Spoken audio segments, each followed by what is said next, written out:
I was actually in class attending a lecture, and the fire alarm went off in the building. So the entire building exited and was waiting in the courtyard while the fire department cleared the building and made sure there wasn't a fire. As soon as the fire department was leaving, all of the classmates and faculty and staff were still waiting for the all clear from the fire chief. And that's when the individual came around the corner in his car and drove through the crowd of people standing outside of the building waiting to go back in. And my first instinct was it was someone just had an accident and lost control of their vehicle. So as soon as the vehicle came to a stop, I took a couple steps forward to assist with those that had just been hit by the car.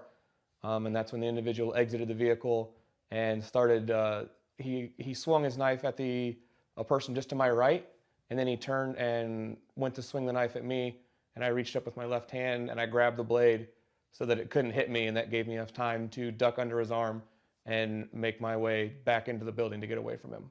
After I ducked under his arm to get away, I ran directly into the building, and I turned around to look back to see make sure nobody was following me. Me and one of my fellow classmates then went through the building to get to the back side of the building, and then I began to seek out EMS for my hand that I just noticed was bleeding after I got inside the building. It was just chaos. I didn't see anything in particular, just lots of running individuals trying to, one, understand what happened and get away from whatever danger was around them. Initially, it just felt like someone punched me in the hand. You just get that dull pain in your hand.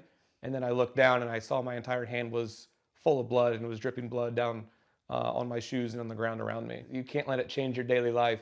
If you live in fear, then this individual won and got what they wanted to change our lives. I refuse to let this change my life. It won't affect where I'm going and what I'm doing.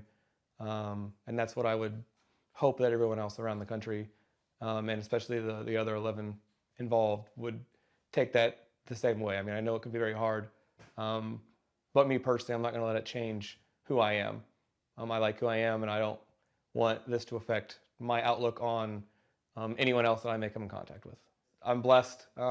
Thank God that I was able to sustain the minimal injury that I did. It could have been much worse, and I think that's only by the grace of God.